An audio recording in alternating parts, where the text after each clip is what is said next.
You're listening to WLPN LP Chicago, 105.5 FM, Lumpen Radio, Bridgeport, Chicago. It's October 5th, 2017, and you're listening to the Beer Temple Insiders Roundtable. Remember, this is what we wanted. Remember, this is what we said. To never be heard or seen from again. Remember, this is what we wanted. Remember, this is what we said. To never be heard or seen from again.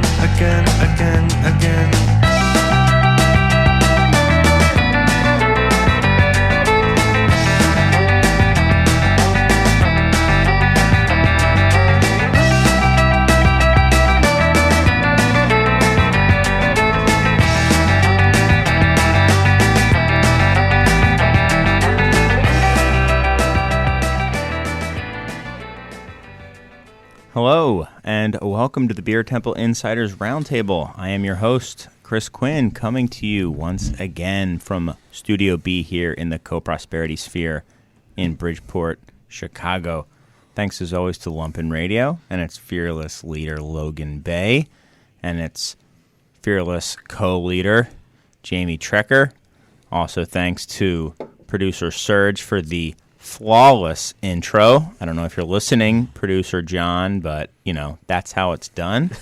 Shots fired. Yes. And I want to thank everyone out there who is listening on 105.5 FM via either an actual radio, if those still exist. I think they exist in cars, but that's about it, I think, nowadays. Or more likely, if you're doing some sort of radio app, a streaming app, the Lumpen Radio app, the TuneIn Radio app, anything like that. Thank you for listening, and if you are listening live, you should pop into the chat room, which is located at tlk.io/WLPN. We're actually going to have that linked off the Beer Temple website soon, too, so you can get to it from there. You can also get to it from Lumpen Radio, I believe. So thanks to the chat room folks out there. I would be watching and participating, but whenever I do, I get completely distracted with the task at hand, which is trying to be part of this show. So my apologies for not being there. I tried, and I failed. We still need to get a celebrity or non-celebrity host for the chat room to help kind of act as a liaison. So if there's anyone out there who wants to do that, and I'm very serious about that, just let me know, and we'll make that happen. For those of you who are not listening live, you're probably listening via podcast. Thank you as well. And those who are listening for the first time, live or podcast or not live, however, let me just give you this little breakdown of what this show is all about. I like to say this at the beginning of every show, and that's the goal of this show is to open up a window into how the people making, selling, marketing, and facilitating the beer getting into your glass feel about the topics that are a part of their everyday lives. Many of my greatest beer experiences have been talking about beer while sharing beers with people whose opinion I respect and admire, and it's these experiences that I hope to capture with the Insiders Roundtable. And I will quickly note that everyone's opinions are their own and not any other entity that they may or may not be affiliated with. Certainly not Lumpen Radio, certainly not the Beer Temple, or any other thing, just their own. So now I will get to the who my guests are. I blasted through that pretty quickly. I mean, because we have a veteran crew. You've all heard it before. Well-oiled machine tonight, Chris. Power trio. Yep. Yeah. If it was a well-oiled machine, I would have had it memorized after over 100 episodes, but for some reason I cannot. No. I mean, I probably could if I tried, but if it's not up, sometimes there's just a problem with internet or something. I can't get it up, and it completely throws me for a loop, and I get all jumbled, and I start sweating, and I'm just very uncomfortable. So it's my comfort. I need to have it. Security I need to have blanket. It there. It's my security blanket, exactly. So Linus. We've got three OGs on here, so no excuses. This better be the best show of all time. That's a lot of pressure. Yeah. To the moon. There's a lot of pressure. To the harvest moon. We go in order of seniority. I think, Mr. Shalal, I think even amongst this crew, I think you're the senior most member. Oh. You're certainly the most popular member, That's right. According to the listeners. My parents. Does your pop is here? My dad is here, in the yeah. Peanut Gallery Doug tonight. Shalau is here. Yes. Gonna hop on mic and have some hot takes later. Oh yeah, and does he know that you were voted overwhelmingly? Might I add, as the favorite guest of the Beer Temple Insiders Roundtable? Did I tell you that? I did. Yeah. I think was Pat very- Berger was second. We'll say he was second, Maybe and my we'll say props Gerald against was a Perfect. close I third. can accept that. Yes, we'll Bronze just say medal, that. love it. I demand Yeah. a recount. I only voted 55 times. Yeah, but how are you, man? Well, I'm doing well. How are you? I'm doing well. Good. I'm doing well. Also, I want to hear a little bit about your. I think people are going to be interested in this Run the Jewels thing you did out in New York. Oh, sure. So we did a collaboration beer a while back with Run the Jewels in a brewery in New York called Interborough. Run the Jewels, the hip hop duo, and part of that was we did a pop up bar for 5 days during Lollapalooza in Chicago. They came and they really enjoyed themselves. So they played like the New York equivalent of Lollapalooza recently, called the Meadows, and they asked Which will be probably half as good, but they'll claim it's twice as good. That's and right. everyone across the country will say it's better. Yeah. Exactly. I get it. That is Is what that- was that the was New York equivalent? That was the tagline, actually. Exactly. It was an odd sell, but it worked in New York. So they asked, New York listeners aren't happy. making the New York crowd very upset. But so they asked myself and a couple of my colleagues to come out and kind of recreate the pop-up bar experience we had. So I was in New York. I was in Connecticut and New York for about 17 days doing different stuff. Whoa. Not all of it was for that. There's some wedding stuff and some beer dinners and things I did. But yeah, You were invited to LP's wedding? Yeah, Were you LP in- and I are getting married. Oh, Yeah, a lot of people don't know that. congratulations. Yeah, thank you. That's great. Yeah, So you guys all really worth hit it off during the You pop-up. really hit it off. More than one Yeah. thing pop. Okay, Yeah. My dad's here. Yeah, no, I know. It's time he learns the truth about you and LP. Right, I'm gonna. He So how was he it? always knew. He always knew. Since you were a little boy. What was it fun? What was it like? I mean, you hung out with music stars, rap stars, Sure. pop stars. Yeah, I mean they were super cool. They were really down to earth. Like it was one of them was just in a brewery and there was only one bathroom, and so LP came up behind Kate, who I was out there with, and she was like, "Oh, you can go ahead." He's like, "Nah, f that. I'll wait with everyone else too." So it seemed pretty cool. And Killer Mike is like one of the most gregarious people I've ever met. So they're very nice people to be able to spend time with and do like art installation things for. Very cool. Yeah. Awesome. Anything else new on the brewery side for you guys? A lot of stuff. I don't know if I'm allowed to talk about all of it. We got an 150 barrel fermenter and bright tank in a couple Yep. days ago. You can talk about anything that's been posted to social media, I assume, right? I don't. You don't want know. to get in trouble. I get Sure. it. But we'll make good on a promise we've been making for a long time to a lot Yeah. of people. So yeah, you guys, somebody, Garrett. Shoot, I can say. Garrett posted on Facebook that I liked it on Facebook. yeah, that you guys are opening up a brew pub or something like that. So that's yeah, cool. So we got another building. Offer was accepted, and all the inspections, everything have gone through. So there is no timeline for that. So I'm not going to quote any dates or anything like that. But in the future, there will be a Pipeworks brew pub, unless everything goes terribly. Unless as everything things goes terribly wrong, often happens. the location's going to be insane as well. Yeah. So awesome. That's great, guys. I'm very, very happy for you. Yeah, thank you. What's the location? Nah, I don't know if I'm going to say that. yeah. Yeah. What's the address? Yeah. Wait till the promo. I'll tell you. Okay. Yeah, or he'll tell you. It's in the top of the Sears Tower. Yeah, exactly. Pat Berger, Chris, how are you, man? good. I saw you last Thursday, right before we came here. We went and had some Pils or Kel at your fine establishment, Kaiser Tiger. Yes, yeah. But how have you been otherwise? I've been great. Can't complain. Everything's wonderful. You're wearing a branded Kaiser Tiger baseball cap, I see. Yes, it's fresh off the presses. Yeah. You got to visually brand for the radio show. Yes. My mom always told me I had a face for radio. So It's not I one of dressed those for flat it, bill and snapbacks, so It's not a flat bill, although my staff, I think, have been flattening them. Oh my gosh. Yeah. I mean, Hipsters. I think you would look great in a flat bill. I think you should wear one, actually. I think My kids wear them. great. My kids wear them. I'm too old. I'm not cool. You know that. No, I was saying that so you would wear one so I could laugh at you. But, yeah. Well. Diabolical. So that's why you should wear one so I can laugh at you. I like how I put the headphones over the hat, which I didn't realize, until I put the headphones on. We were a little rushed today. Have you not ever put on headphones? Not over mean- a hat. I don't usually wear a hat. I'm Wait. not sure why I have one on. Can you try to do?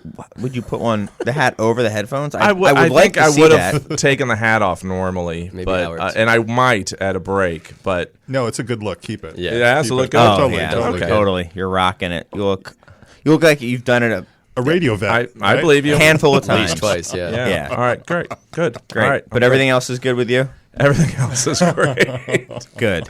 Yeah. Good. The hat looks nice. Thank you.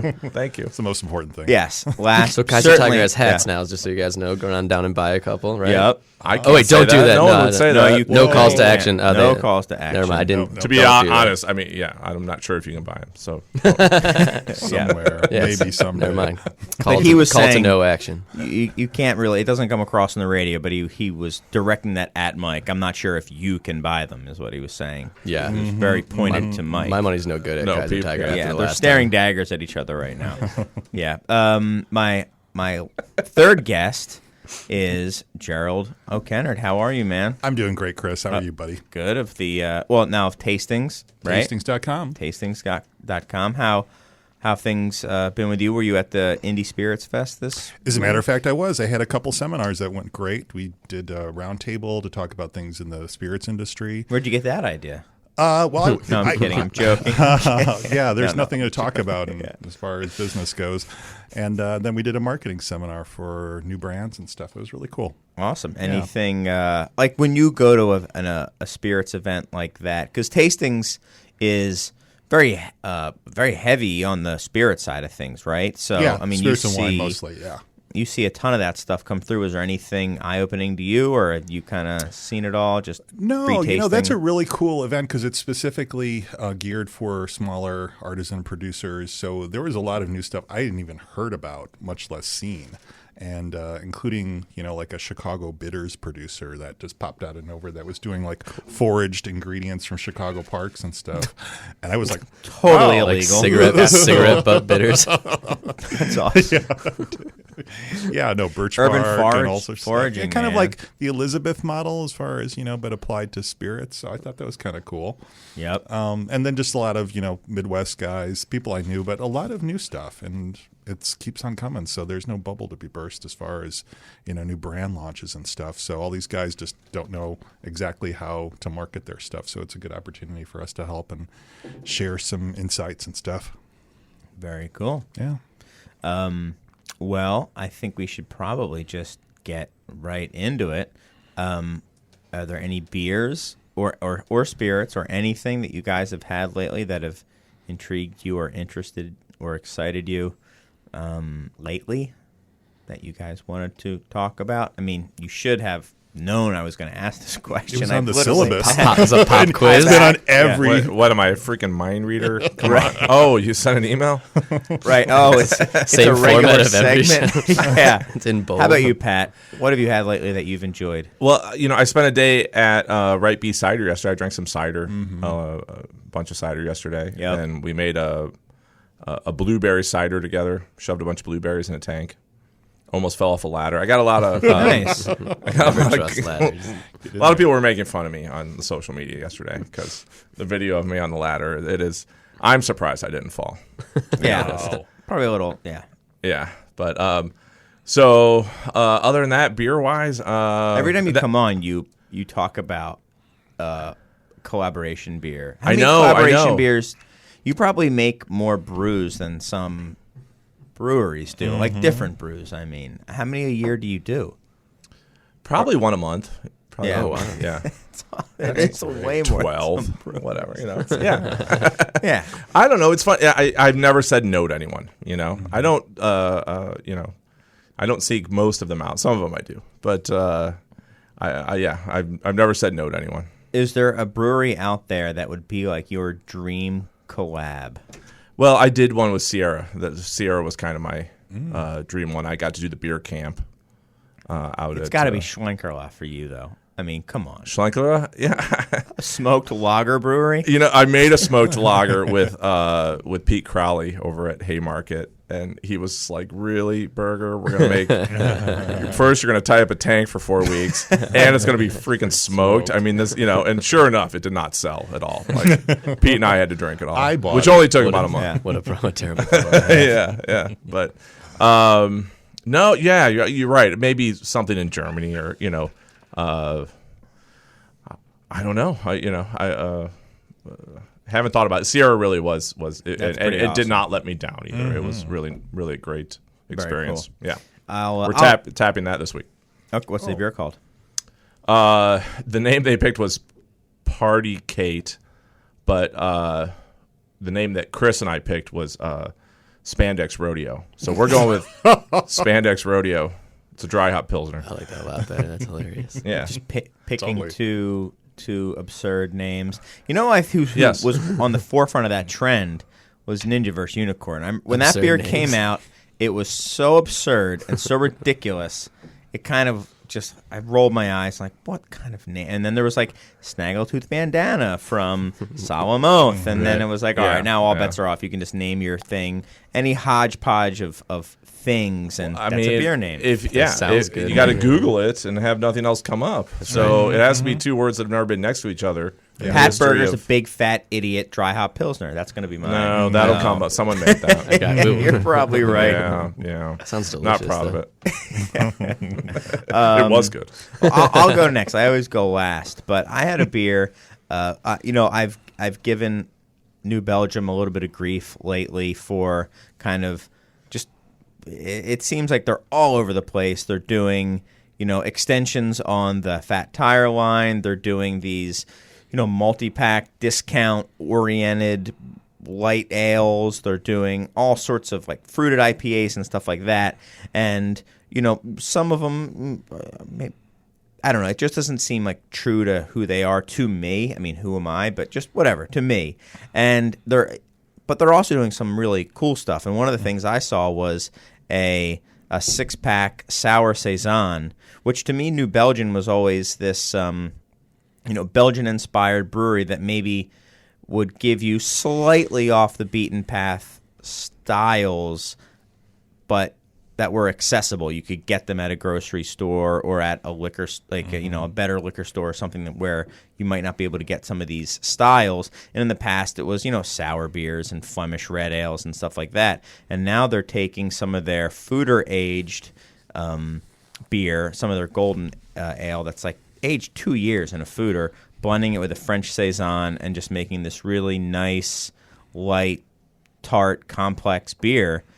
So now you're getting, I think, for like $10.99 or something, a 6-pack that's a blend of saison and foeder beer that has, or had Brett, PDO, lacto in it, and French saison yeast. No, they pasteurize it, but then they bottle condition it. I guess they prime it and bottle condition it again. I would, because it says bottle conditioned on there, and that to me is, I think, where I would love to see New Belgium go is offer people that in a 6-pack at a grocery store for, $10 or $11 or something like that. And it was great. So I wanted to give them props for that because it tasted great. And I thought it was, just a few years ago to get a beer that had PDO and all that stuff in it would have been really, really hard to do. What's And the name of it?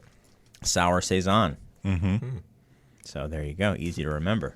And it's great. It's a good beer, and it's just a nice beer to have in your fridge. It doesn't need an occasion. It doesn't need. It's not.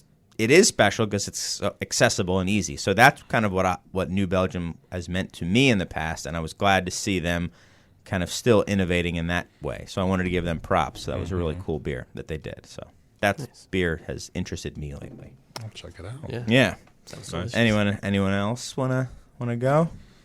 As you said, I was in New York and on the East Coast for a couple weeks, so I got to try some stuff out there, and I was really digging on the Interborough and Grimm collaboration called Castle Buschberg. It's a Pilsner. Okay. Grimm is like a gypsy brewery that's opening at their own physical space. It's like right around the corner from Interborough, so They're in like Bushwick / Williamsburg. So they're Castle very hip. Bushberg. But yeah, it was delicious. Really well done Pilsner. Nice. Yeah. And Gerald, anything that you've had lately? Yeah, Beer kind of on otherwise? the lager Oktoberfest theme. We just wrapped up a lager competition at work, and I was really surprised by the Hinterland Oktoberfest. Yeah. Kind of the hoppier take on the style, which normally I don't gravitate to, but I thought they really balanced it, coming from Wisconsin. That's kind of a requirement of beers up there. And I've just been grooving on that. Yeah, I just had one before I got here, actually. Awesome. I'd say it's been like the year of Oktoberfest. Mm-hmm. In what way? Just that there's a ton of them? As and far a lot as of my good sales ones, go, like sometimes I put 1 or 2 on, and they struggle to get through them in the month. And I've been flying through them, and everyone's asking for them. I don't know, just seems to be hot. So consumers are more aware of them now. For the than first, before? the most in my experience, at least in my little microcosm of the world. We have 2 on right now. One of them is from scratch, though, and tastes like dirt. So they're in the best way possible. Prost. yeah. Really classic, traditional 2 style Oktoberfest. Yeah, exactly.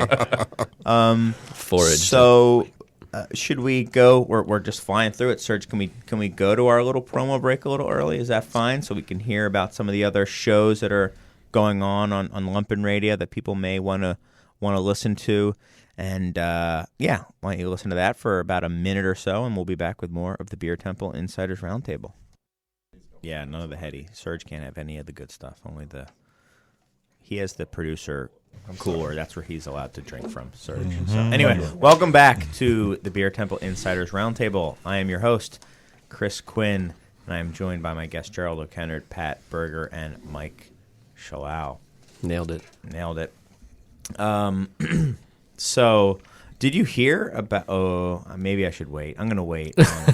I genuinely have no idea what that was about, Yeah. and now I am very scared and excited. I'm going to wait. It's going to take a couple weeks, but I have an announcement about maybe a long-lost relative of yours that has been discovered via a internet video or something like that. So I think we'll wait. My So dogma, my rhetoric is working. Yeah, we might have another guest on when we do that. But anyway, the last couple of weeks, I know. That's What a tease. That's a long Is that a 3-week tease? That's the long tease. You got to listen. long It might as- be next week though. Might be next week. Might be Okay. next segment. You never know. It might be right now. It might be happening. Might be happening. Don't miss it. Last couple weeks, we've been talking about.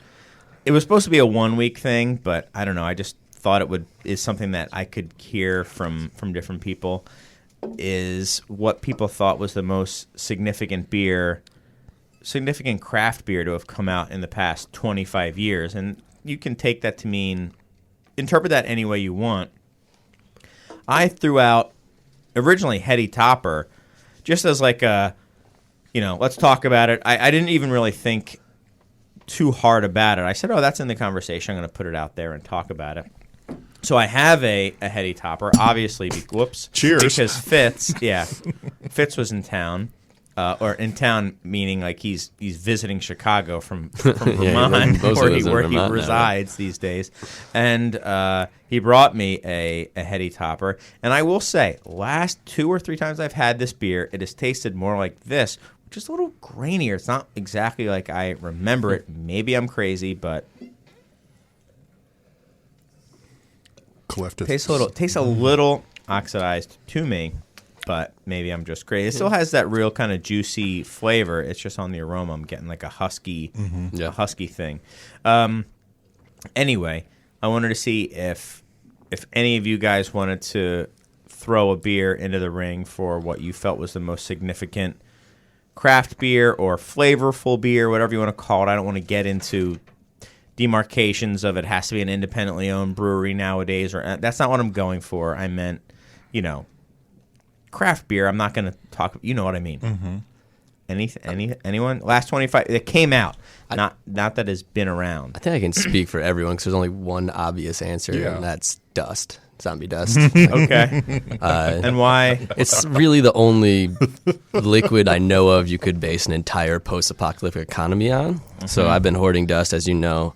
I Still do. ISO dust, because it's dust or bust. So In Dust yeah. We Trust? In Dust We Trust. That's going to get put on the label, so it's actually legal tender Right. after the zombie apocalypse. Right. So yeah, creating a dust-based economy. I'm ISO, so let me know if you have any. I'm lusty for if Dusty. you're FT. Yeah. Yeah. Okay. Well, that does not come as a surprise to me. No, it shouldn't. Yeah. And if you're out there, just buy it up if Hit me you're up, yeah. ISO. Yeah. I have some vintage dust too, but that Oh. it's like a 2-to-1 thing because I've been selling it. for a Yeah. while. What are the returns on old dust like? Or what's the market? You like? know, I It's- really have the market cornered on really old dust, except for some far-flung liquor stores in the Chicagoland area that have it priced at $19.99 a 4-pack. Other than that, I really do run the market on 2013 zombie. So you set the market. It's Yeah. best if it's in a half full growler. That's what Okay. I'm looking for half full growlers. A cenotaph is what I'm really after. Any Firkins out there still? Oh man, you not that you know about. Yeah. You're gonna wait, and you're gonna be the dust baron. Yeah, the Dust Baron, Okay. Well, cool. Mad Max Pat, Fury Dust. Pat, anything? That would be. Hold on. I can't let that go. So now we're talking about a post-apocalyptic world Yeah. where instead of water or oil or gasoline or whatever it Guzzling, was, yeah, it's dust. It's now mad dust. I'm a Morton Dust. where they have like these walled-off city-states. Yeah. And they pool their dust. Yeah. And okay. and Nick Floyd dumps dust on people and controls all the economy because of Got it. Yes. Okay. So that Fury. Okay. All right. Interesting. Got it. I feel like he's gonna beat me Visual up. does yeah. work. He's gonna Yeah. beat me up at some point. Now you guys also a bit of news. Mad Nick. The our friend Carl Clockers, who puts out the Illinois approved beer labels, did one for Unicorn versus Zombie. I noticed, Yeah, which most people will be excited for. I am very disappointed in. it's not dust. It's not called ISO Dust, which is They would- bogus. that got shut down, unfortunately. I mean, obviously you didn't fight hard enough for it. Oh, you have no idea. Yeah, I mean, I would have. I if I were you, I would have resigned over this. But that's just me. Well, Pat, Some things you don't want to fall on a sword for. Yeah, that's true. that's one of them for sure. Yeah. I've been sharpening the sword. what's how about you, Pat? Anything that you think is what's? I mean, you might have a very different contrarian opinion. I mean, I don't know. It's a very loaded question. Most significant. I mean, I don't know. A significant beer that's come out in the last 25 years would be, and I would say Sierra Pale, but it's way before 25 years. That's way before then. When did Lagunitas IPA come out? I think 95. right, probably. So that's in there. 90. Yeah, 95, something like that, maybe. I mean, pretty significant. I think it was responsible for a lot of the IPA hype that that basically turned IPA into the mega category that it is. And much later. I mean, it turned it in. 20 years later, it was became a huge. it was success. I mean, it's I always call it my new light beer because 20 years ago, kids would come up to the bar and be like, "I'll take a light," without even specifying. And Now it's just an now they IPA. say, "I'll take an IPA," and then And you go, do they "Which mean which Lagunitas? No, but you go, "Which one?" And then they point at Lagunitas because that's the one they've heard of, or And that's the one that says IPA. IPA, right? very large, very large letters. So I mean, I'm not gonna sit here and stick up for Lagunitas and all that they've done, but it was a very significant beer, I think. Okay. Right. Cool. How about you, Gerald? Do you have any? I can't remember the mark here for 25 years. Was the Bourbon County Stout before that? No, I think that would fit. I think that would be my obvious choice. Was because it just opened the floodgates for barrel-aged beers. I mean, I would have said that, but I don't want Chris to talk about BCS. For the next Well, I didn't mention the rear, but How I much just, do you think it it's costs? just How the much did it regular cost to R. make that? I Regular don't R. know. You're not allowed to talk about that, Mike. I have a gag. Josh's order. book has a cover. I saw that today. Yes, Josh So, Noel yeah. has a book coming out about Goose Island in general.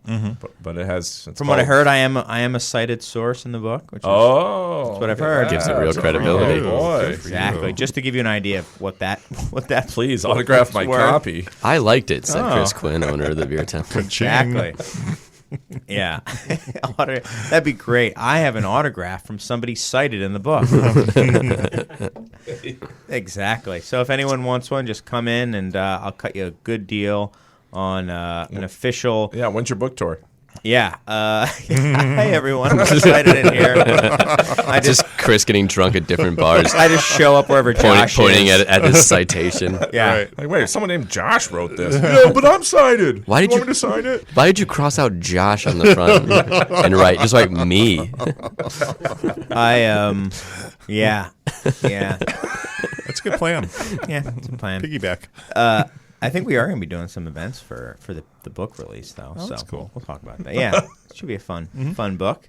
I'm certainly looking forward to reading it. I mean, everyone here is going to read the book, right? Or does anyone not I'm care? sure at we all? will, yeah. Yeah, Of course okay. we will. We're a bunch of I think it still Is it has on Audible? a long. I mean, it's almost a year until it comes out. I think there's. Oh, really? That Look long? at us, Chris. I Of course think- we're reading the stupid book. Jesus. Yeah, Audible. Oh, that was the thing. He was at. It is going to be a audiobook, and he was saying who should read it. And I mean, King You should. Kona. No, people were saying King Kona should read it. Yeah, no, Levi Borgmaster. is Levi written. Borgmaster. Yeah. Not that yeah. they're at all related to each other. No, but I thought the idea of King Kona. reading the book would be good in his kind of His, Casey his Kasem. lilting. Yeah, it's kind of Yeah. a Fraser Thomas mode. I could see Yeah. that. Yeah. Be good, get a good. Not that he needs one, but a nice payday for King Kona. Do you think he would just Audible? read it on the page as is, or would he Kona it up and just kind of go off on tangents about, about various things? Nobody has any idea. It's a 95-hour long I was just going to say, audiobook. yeah, it's like a 200-page book, 95-hour audiobook. Stream of conscious footnotes Yeah. Exactly. that didn't exist in the book. Exactly. There's a lot more coconuts involved in Goose Island's history than we thought. Exactly. So the first story or topic that we haven't talked about in a past episode for tonight is this. The TTB is officially investigating Illinois for pay to play. They made a big deal in Massachusetts recently, and the rumor was that they were all over Illinois, and then they put out a press release. And this is not, the state. This is the feds. And I was talking to some people in the distribution world, and they were certainly concerned about it. Certainly, I mean, not just aware, but concerned. And even telling people, like, when these people show up, if they talk to you, they kind of said, what's the old military thing, like name, rank, serial number, or whatever like Right. that. Like, that's what you say. Sure.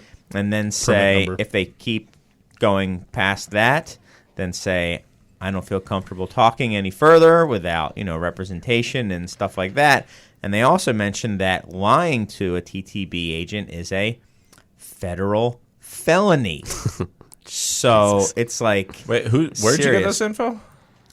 From a executive at a major distributor in Chicago. Which one and who was it? At what time? Exactly. And who was he? That's You what know. that's what this person Can I said. ask a question about the scope of that? Is that at an operator level that they're? So what I had heard, I've heard from a couple different people. Why are they telling you that, and what do they think that you did wrong? This was very much. Nice. This is why I have to be careful. It's curious. very off I didn't the get this record. speech. That's So I have all to be. I'm saying. So here's one thing that I've gotten not in trouble for, but I have to be careful about is talking to people and then parlaying this stuff on the radio. Imagine Like, that. Yeah, like I can't just like talk to somebody and then Yeah. say stuff. Give them up on the radio. Right, Dude, so, there are people listening, right. So I Both have of to those be, guys are. I have to be very careful about that, and I don't want people to not give me their juicy. No, it's You love the gossip. right. No, so I can't. I don't really want to.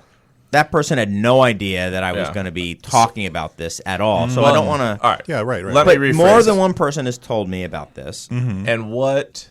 and there was a press release from the TTB. I read that, Yeah. Which is right, more general, you know. though. Yeah. And I mean, for a long time now, we've had to, be invoiced things that, frankly, we weren't before, like coasters. But TTB, Oh, though? yeah. Yeah, but that's been going on for years. Not the feds, glasses. No, but just from the distributors. I haven't heard because- anything from the TTB or the feds. I hear it from distributors who, in my opinion, just don't want to give me free coasters anymore. And so I pay for them now. And, whatever, that's fine. But there's always this rumor: someone got busted out in the suburbs. It's always in the suburbs, and they'll never tell me who it was. Yeah. Friend of And- a friend. Yeah, yeah, And- and all that's fine. And apparently I'm supposed to pay for coasters, even though like that's never, ever made me buy a beer because I might get. In fact, most of my coasters back in the day, I wasn't carrying that beer. I just needed a freaking coaster. They don't sell them, by the way. You can't buy coasters. They're only really made by breweries. So I do. I pay for them now. And that's fine. But other than that, and it always amazed me that they think they're going to come after me for my free coasters. So, let's- and maybe they are. Maybe they are. When But you I say can tell they, them right so now. be a little general. Explain to people out there who have no idea what the investigation's about, maybe even what pay to play is, Sure. why they would be going after you. Just So give apparently the law states, as I've learned in the last couple of years, that there's blatant paid play. Like I'm going to give you $5,000 for you to, to basically take over this beer line in your bar with my beer, and you're going to pour what I tell you to pour. No one's ever approached me for that, to be honest. and that's probably has happened, but it's Definitely probably has pretty happened. rare. Definitely has happened, but no, I don't think it's that rare. I Straight just up don't, cash for a line, Yes, I don't think it's that rare. like a envelope of cash. No, they usually. Well, that's what I mean. That's what I'm getting to. No, I mean they usually hide write it. you a check. Oh, okay. Or they Straight write a check, and they just go, that's for advertising, or that's for On-premise promotion. Yeah, an on-premise party. promotion or a tasting, or but yeah, they write you a check, or they Benny's got caught. Not Benny's, sorry, Sam's got caught for having a kind of a shell corporation that accepted checks from distributors. That's what they got nailed for that a long time ago. But what I just find it hilarious that they could possibly go after somebody for getting like a free glass or a free coaster when there's such blatant pay-to-play going on. Walk into Wrigley Field and order a Miller Lite. Do you think nobody orders Miller Lite at So, Wrigley hold on, Field, or let's- no one would want I a want to Miller take Lite a at step Wrigley back. Field? So what? I just want to explain. So you're saying that the distributor. It sounds like to me you're saying the brewery. distributor or the brewer Yeah. is just telling you that you got to be really careful about everything, about your glassware, about your coasters, about any sort of signage or beer trays or anything there is, or the little caddies, the They're not caddies. telling me that. They're just charging me for it. I don't think they're being altruistic towards you. Yeah. They're covering No, their own. I'm not. so- I'm certainly not the problem. So, Right. So, but the reason is because But what they're little afraid. tiny things that they would possibly drop off to me for free, they don't anymore. No. Yeah, I mean, we charge for everything, and because we're the largest self-distributing brewery in this Yeah, state. you guys charge for freaking tap handles. Right. which, I charged my cousin you don't for a have tap to handle do that, yesterday. That's not a legal thing. You can just lend it to me. Yeah, Seriously. hey, That's legal. You can lend me a tap handle. You hey, can have it back. having it on the invoice covers us. So, the the one I bought, by the way, broke. I just want you to know that. Well, we can replace those. All right, good. Wow, behind-the-scenes commerce here. I love it. I charged my cousin for a tap handle yesterday. He runs a bar on the south side. And he was very confused. And I was like, hey, man, that's we're not even towing, not even going to get close to where the line is on there. So everything we give as far as swag tin tackers or coasters, all that stuff, we charge people for. That's Because tin tackers you can also give away for sure. you could not. But no. wait, I thought any sort of purely advertising you No. can give away. Not if it's permanent. Not if it's permanent POS. I don't think that's not true, man. That is true. You You can can give away neons. No, you can't. But Yes, what you you can. can do is you can. See, there you go. And here lies the issue: is that Right. First stop. Well, we own First the, quit. No, the you can't. distributor owns that neon. Yeah, and what you're you just can do is put hanging a it in tag your on the building. back of it that says property of blah, blah, blah distributing. and then put it in your window and, have it be there for 60 years. But you cannot actually give it to you. Take possession They of cannot it. give it to you. Yeah. So, the point being, do you think that Illinois is especially? I'm laughing as I say it, corrupt. I mean, No, just talk to the governors of Illinois for the last 30 years. Yeah, right. Well, you can Mayors, visit them. governors. and you think do you now? They have High visiting municipal hours workers. for a couple of them. Do you think that so they're going after the distributors? This thing I is don't- gold, man. It seems like they're going after the distributors. They're not really going to go after the retailers. It doesn't No, well- seem like. Well, And that's what they did, in Boston, right? right, they went after the distributors, and But they it tried to gave go some- after the retailers. They tried. They lost in court. And it also they also I did not know that either. I also know that some of the breweries associated with said distributors necessarily weren't implicated, but got some black eyes from it. And I was talking to one of the breweries that was implicated in one of those things, and I was told that whatever. But yeah, it's- no, you well, didn't- no, you that didn't finish neons the were story. fine. That neons were fine. That Well, neons- it's state to state, Yeah, that could be Boston. so it could be in Boston. It's all state to state. it's crazy. So, do you think that there's going to be a distributor? So, let me put it to you this way: I think if nothing comes of it in Illinois, I have very little faith in the TTB's investigation arm or the Policing arm of it. policing or their willingness to actually kind of dig in and do that, because even as a little liquor store, I was casually offered pay-to-play opportunities on multiple occasions, little ones, not like just little ones, like buy this, you'll get that, buy this, you'll get Discounting. that. Typical discounting stuff, yeah. Yeah. That's not necessarily pay to play. That is actually legal. So you can have bulk purchases discounts as long as it's offered to everyone. Everyone, right. Right. globally, As long yeah. as it's in their computer system offered to everyone. Right. They're not going to go out and offer it to everyone, but like say buy 5 cases and get one free. That's legal if it's available for everyone. So if someone asks, they have to deliver on that globally. Correct. Yeah, right, yeah. Right. So And so giving away, okay. I mean, maybe if it's available for everyone, then maybe it is. But it was just very much buy this, and we'll give you all of that. I'll give I don't know if it was in their system or not. So maybe it was. I don't know. it probably was because they had. I mean, everything's been changing over the last probably 5 years as far as all that stuff goes, and it's been a long time that any discounted beer that I get is a monthly special, and they'll if you ask, they'll print you out a thing and show you which specials are going on this month and that month and all that. That's legal. They're real Okay. programs, yeah. Yeah.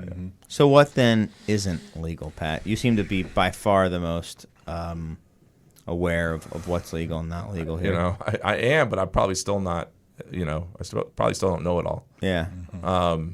Giving you permanent. That's how they describe it. Permanent items like a caddy, a straw caddy, coasters, glassware. That's what the federal government is coming down on. Coasters and glasses and caddies. There's no way I don't that's know. what they I just care read about. your thing. I hope it isn't. That's what I'm saying. That's why I was laughing that you were getting this speech from your distributor. Draft systems. What that is, I would think what they are coming down on, which obviously doesn't include you or me or any kind of Or what about somebody coming in and having a party that, if you looked at the security footage, maybe nobody was there, but there was a huge tab that was run up, and swiping a card for 100 or a 50-person party or something like that. I mean, that is blatant pay to play, and that is something that definitely occurs. Warrants Oh, yeah, for sure. investigation, Yeah, yeah. Yeah. I mean, that's the stuff that I would think that they're going after. I don't know how you would necessarily catch. I mean, I guess if they're professional investigators, maybe they Right. could. I mean, I'm with Pat. If they're going after coasters and drink caddies, that's ridiculous. They're going to go for big fish. Yeah, but if they're going to a Wrigleyville bar and saying, I "Hey, would hope. thanks for having so and so beers on draft all year. Cubs are going to come in the playoffs. We hope that we can do it again this year. And I'm going to have a party here. You know what? Actually, I had a party here 2 days ago. Remember here? Let me pay for that. Sorry." And then Well, there was the good beer hunting article about what's it called? yeah, Pipeworks was implicated in that. Sorry to bring it up. It was total BS. We were implicated in the interviewer was asked if us doing a collaboration beer with them was the equivalent to pay to play. And the interviewee was like, "Yeah, totally. It's totally the same thing." And I had to call and be like, "What are you doing? Like, why would you say that? It's just not true." I wish my collaborations were world? pay to play. Yeah, and I'm like, you bought everything. We said there's no. It's like, well, isn't it like the question's not like, isn't it furnishing or showing favor to one account over another? And I was like, well, yeah, but we do at that point we were doing a restaurant collaboration or a bar collaboration every month. Right. So sure, there's several dozen favorite accounts, but Right. it was not. There's no pay to play involved in it, so it was a weird thing to wake up, read that, and be like, what are you talking about? In the article, the buyer admitted to taking money, Right. Not Not from us. not money, taking payment build out on for a their draft system. build out on their draft system. Yeah, yeah. He wouldn't say who it was, but he said that's how we got this thing built out. That's how we built that back bar. Right. Which I think that is much more. And the ILCC, I was talking to him later, was there the next day. I would hope. Right? But the thing is, he was talking about pay to play and beer, and the ILCC did not care at all. They did not care about the draft system. They did not care about any of the stuff of us being like, "Oh, you guys then did why were they collaboration." there? They were there. They were there to nail two specific spirit distributors about things like walking in cases and not invoicing correctly. There's also a bunch of stuff at that particular That's restaurant where kind of what I was referring to But- earlier. But I was told that it was all on the up and up. But What's that? stuff just order this and this will come. No, we're not talking about if you order 5 cases, you get 2 free. We're talking about there was no invoice for all of these. These Anything. aren't. These Yeah, aren't. that's these all aren't on an correct. invoice. Right.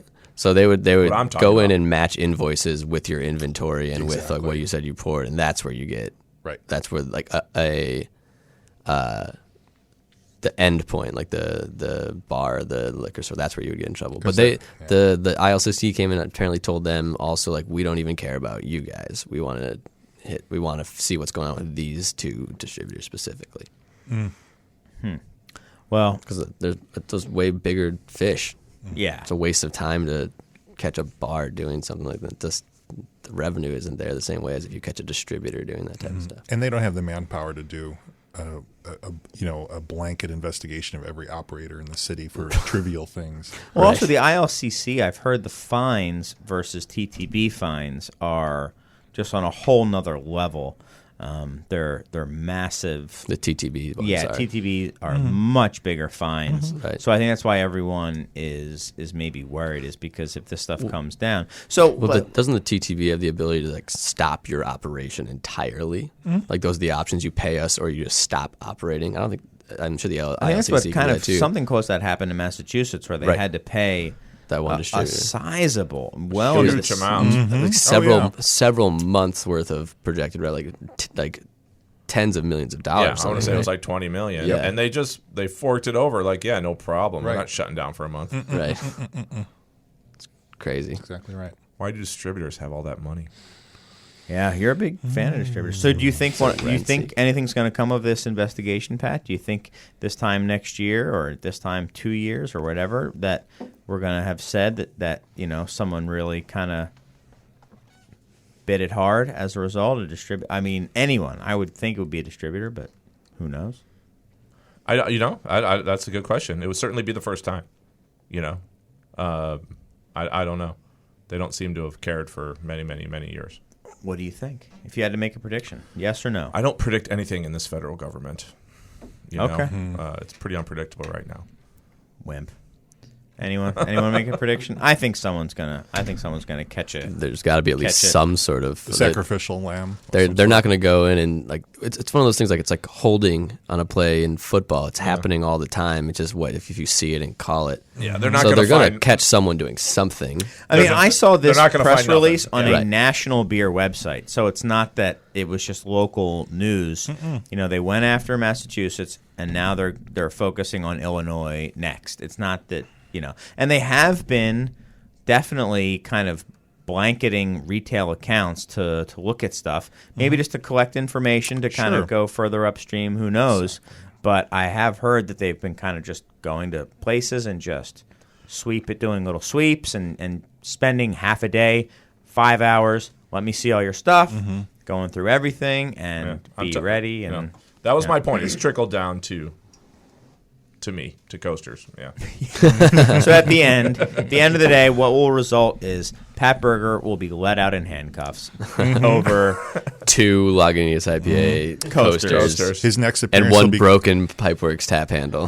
That's Exactly. No, I paid for that thing. but you You have the couldn't receipt prove there? it. Yeah. Exactly. I we don't we have- actually we definitely have the invoice. Yeah, good. his Tens only of thousands his only of phone call invoices. from the jailhouse will be to the insiders Yes, roundtable. that's right. I will tell. I have He's my. too pretty. Call in. Free Pat Pat- t-shirts. Pat is too pretty to make it on the inside. We only do. I'll tell you. We only do one branded glassware at Kaiser Tiger, and that's the Pilsner Kell glass. And the invoice for those glasses is pinned on our cork board. Yeah. When they come in, here you go. Yeah, it's Right. the only glassware, the only branded glassware I have. And Is it the mugs? I paid for them. Yeah, Yeah. and that invoice is ready to go for when they come in. Cool. There you go. And no coasters too that you haven't paid for too. You should have all those pinned. There you All go. the coasters are actually pinned downstairs with every a dollar one. amount written on them. Exactly. Exactly.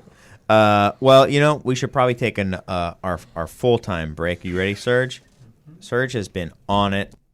I might let him drink out of the real beer cooler during the break. He's been so good. That's about it for now. Why don't we let Serge lull you, and we're just going to...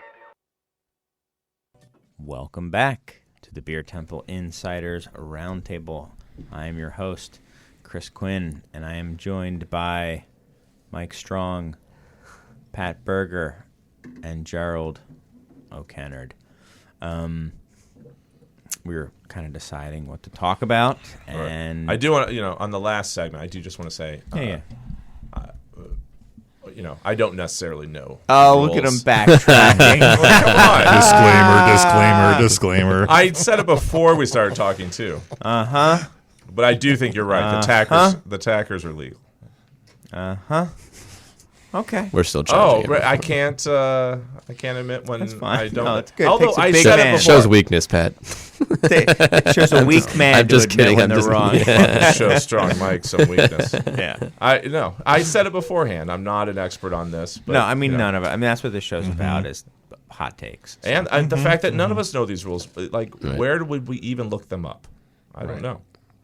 It's hard to Google. It's not like you buy a bar and Yeah. then they hand you these rules. No, and say, this is what absolutely. you have to follow. And They then don't. ignorance is not a defense either. And so- I've heard 10 different things from 10 different people. you Oh, know? absolutely. I mean, when you were telling me, you might be right. I have no idea. I've been hearing completely different things, but that doesn't mean that it's right or wrong. And that's part of the problem. I think is everything is so darn It's convoluted. obtuse. They need Yeah. it's a lack of communication. They just need a clear, a list of list. things. Yeah, like there is. On No, a I don't think site. there is a list. It's like Right. if it's permanent, it's one thing. If it's not, it's what are you going to choose to define as permanent? What are you going to choose to define as advertising? I guess if TTB takes someone to court, we'll find out real quick. Right? Yeah, maybe that's an expensive way for someone to find out what they mean. But I mean, and it's not like there's an infinite iterations of what people are giving or selling to bars. There's like a handful of Yeah. things, and Right. you can make a list of you can give this away, you can't give this away. It's not crazy to do that, but put it like rules of the road. I don't. It's not. Well, it's less beneficial to probably to the TTB or the ILCC to have such a clear cut rule. The wiggle room is probably helpful for them when they do these types of investigations for generating revenue. So it's I'm cool. a very cynical person about these institutions. So it's cool that I told Mike no more pipeworks at my bar unless I get a 6-pack of 2013 Zombie Dust, right? Oh my God, that's like Is that pay to play? that is well, yeah, in the new dust-based In the economy, dust-based it's economy, yeah, it's that's very like- But clear it's pay to also play. legal. It's Yeah. legal. It's legal. That's 'cause like a it's- money in that order. economy. Exactly. The I'm dust going to based wire economy. you. I'm wiring you some money right now. It's better than handing cash. me a 6-pack of beer. Yeah, That's like what I silver said. bars. Jesus, yeah, I'm gonna bury it in my backyard. All right, sorry. Let's get on to it. Yes, I do want to say there was one occasion, we might have talked about this on the show, where the two Dust brothers saw each other in passing on the street. So Dusty and Buster saw themselves We in really RL, saw ourselves for what we are, and it Yeah. was just terrifying. and then one of them had Is this on film? No, a bottle so of I was zombie dust. Dusty or Lusty, whichever one Eric is. Dusty or Buster, yeah. But sorry, was driving away from Beer Temple while I was going to Beer Temple, and they had just gotten dust in. And before that, Steven was pulling out of a gas station and pulled up next to me and just like looks and he's like, 5 cases. And I'm like, are you trying to like place an order right now? And he's like, we got 5 cases of dust. And I was, and so we got it. so We got it. I was at a red light and I look across and Eric is sitting in his car. Here, give it a moment. All right, now start again. So I say it again, say the S word. Start from there. And so start the whole story over. No, just from yeah. Eric is sitting across the red light, looks me in the eyes, and holds a bottle of zombie dust out the window as I'm driving past to try to grab it. But I'm in like a transit van, so I'm up really high, and he's in like a 2-door sedan. So I'm like reaching down, trying to not crash, and I missed it. And it smashed into the street. Yeah. Oh my But gosh. the handoff of the dust Attempted would to have hand been the dust up. would have been It would have epic. been really epic. But I So just, your parody brother thing what do you mean parody? has become real. Yeah. I don't know what you're It's a talking way about. of life. That Yeah. sounds like the Kingsman, that scene from the Kingsman too, and the cars and stuff. Yeah, we're pretty BA. Yeah, who Barely. inspired who is what I want to know. Exactly. I mean, you know. It's like when Spinal Tap plays on SNL. Is it real? We don't know. So I do like zombie dust. one thing we were talking about in during the break is my love of coupon clipping. Anyone who knows me knows I have a fondness for just spending hours during the weekend and clipping coupons and stuff like that. And so now there are digital coupons, which I am not a fan of because you can't clip them. And but cutting out his computer screen. exactly, it doesn't work at all. Exacto knife. And you bring it to the store, and it's just a piece of glass, and it doesn't work at all. Shard. Yeah. So, but now there are, there's these apps for, everyone's using the apps these days, guys. I hear that. Apps is hot. Is there an Yeah. app for that? There is, and so there's coupon apps, and now there are, beer coupons and it's a a manufacturer's coupon. It's not a store coupon. There's always been store coupons for beer and stuff like that, but now there are manufacturer coupons, and craft brewers are jumping into it. Or now at this point, the designation of what's a craft brewer and what isn't might become a little hazy, bro. Sick. Yeah. Sick. Very New England Yeah. of you. Hazy is lazy. Yeah. So, but it's, I don't, that, It rhymes, Mike, so it's true. yeah, there You got to say go. hashtag before, though, or else I won't understand. Yeah. I'll get a meme together soon. So, I think Yingling has done it, and they're definitely on the BA list of craft breweries, but also Sam are Adams. now. They didn't used Sam Adams, Oscar Blues, Omegang, What's the Boulevard. Omegang isn't crap. Can you I don't give know us the an others. example Yeah, but I of what mean- a coupon deal is? I really don't Yeah. even know. Yeah. We did not read yours. It's fine. I assumed It was you. fifth. I We assumed you wouldn't have. So, Sam Adams Oktoberfest is $2 off a 12-pack. Miller Lite is $4 off of 2 12-packs. Oscar Blues Pale Ale is $2 off a 6-pack. It's a pretty good deal. And I guess the app that's used gets a lot of this money. So like if So what do you like scan your barcode or something? How does it work? yeah, so according to the company is Ibotta, and essentially it's a sale model that this app is using, and I think this every time that the item is used, or they can tell you when you scan the coupon, so they know when it's used. It costs you like $1.85, I guess.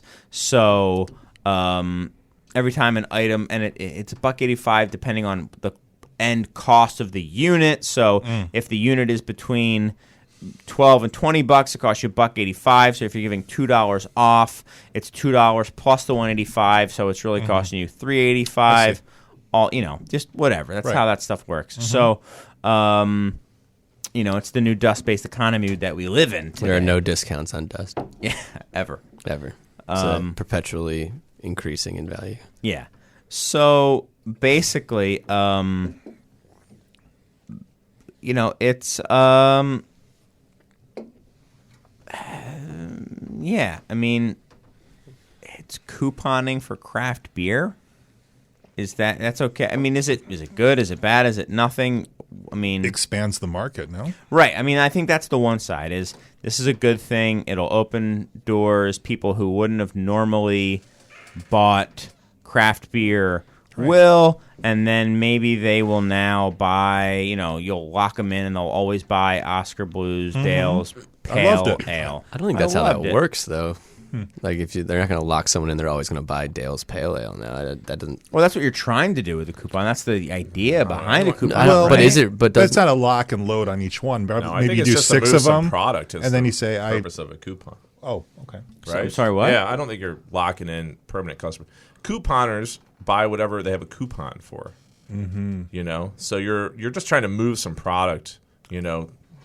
Quickly. So blowout. Yeah, and that's why there's an expiration date, and you're like, hey, let's try to move some units this quarter, and give a discount. well, yeah, I think Right. if someone's first interaction with your product is that they paid less than what you originally intend them to pay for it, you've now devalued your product. So I don't know if you're converting a lot of customers by being like, oh, it's going to be $6.99 instead of $8.99. When they go to the grocery store, they're like, well, I should be paying $6.99 for a 6-pack of 12-ounce cans then. We actually, when we first opened up the large facility we're in now, a large grocery store we work with wanted us to be the beer of the month. That came with $1 off everything. We had never released cans at this point, and we were like, that's great exposure. I'm sure we'd move a lot of beer, but we don't want everyone to think these things are worth $1 less per unit than what we need to charge to be able to keep our brewery running. So we had to turn it down, and they weren't super psyched about that. But I don't think coupons are going to bring people into buying your beer. It's to move product, I think, to move what you have on the Short shelves. term. I mean, I'm not sure about. I mean, it might be in some instances, but I think in some instances, the intention is to open up new. If that's what's going to get people to try it for the first time and see that it's the same thing as saying it's on sale. I assume, I mean, what this Probably a little bit of both. Huh? Yeah, it's probably a 2-tiered sales campaign where you send out a marketing campaign and you get whatever 10% response rate to the actual sale, but your real intent is to go, okay, I want 2% conversion on a permanent user. I mean, people run those kind of things all the time. Yeah. Are you suggesting that this is bad for craft beer, Chris? I think you are. I That's think why you no. made I this think a it's a topic. sign of a maturation of the market. Yeah. I think it's something that. I mean, to me, my cynical. Do I think it's good? No, I think it's Nick Nuns from True Brewing was saying this is kind of he was talking about these multi-packs for cheap as kind of he called it a race to the bottom, and to me I thought that was a bit extreme, but I think this is kind of what he was calling out, this type of thing where you're competing on price, and I think that could potentially be something that could come around and bite craft breweries, if they're competing on price and make people overly price conscious about things, then it's a weird. It's weird. Like I complain on this show if breweries charge too much money. I complain if they charge not enough money. And it's easy to sit here and just sit there and complain, which is why I do it, because it's easy. But I don't know, man. I mean, I think that is certainly a game that they cannot win in the long run. I mean, trying to discount stuff, move stuff, play the price game. I mean, I think I don't think there's any way for almost any craft brewery to compete in the larger sphere of beer on price point. Nope. There's no way you're going to be able to make beer cheaper than the big guys make it. But, I mean, $2 off a 6-pack isn't even. You're still way above Right. any true discount beer. Right. I mean, you're probably still above, any major macro brand. Yeah, so you have to think. So I don't know. I don't know. I'm going to say this is nothing. Well, it's interesting. You're like that. These seem to be reaching a very small sliver of consumer base that is aware of craft beer enough to buy it and want it, but is also highly price conscious about it. I feel like that can't be a What huge. are you? I mean, have you ever read the comments on what? on anything? I mean, beer nerds are so price conscious. Right, it's but unbelievable. But it's a totally different. they like, will break it echelon down. of price Chris had a conscious, whole though. show where he tried to break it down. I don't know anything about that. BCS What? per ounce costs and whether it was worth it and all the rest of it. No But- one is more price conscious than nerds, and we're all a Right, bunch of but nerds, those right? are two different camps, though. The people who are arguing about should this bomber cost $14.99 or $60 is a very different consumer than should this 4-pack cost $6.99 or well, listen to this. So they call this. Yeah. Get ready. This is called brew pawning. oh Jesus! And the company's primary beer, wine, and spirits consumers are college Who takes a word and puts yeah. brew or beer in front of it? That's right, stupid. exactly. The company's I know where you're going. I'm not going to take. Couldn't they have made a hop? You're not taking the bait, Chris? I Couldn't will they have made a later. hop pun or something at least? So listen, the company's Lupon? primary beer, wine, and spirits consumers are college-educated, 30-year-old males with higher household incomes and no more than 2 children. Sexy. Right? But that's not typical of a couponer. That's why they're brew pawners.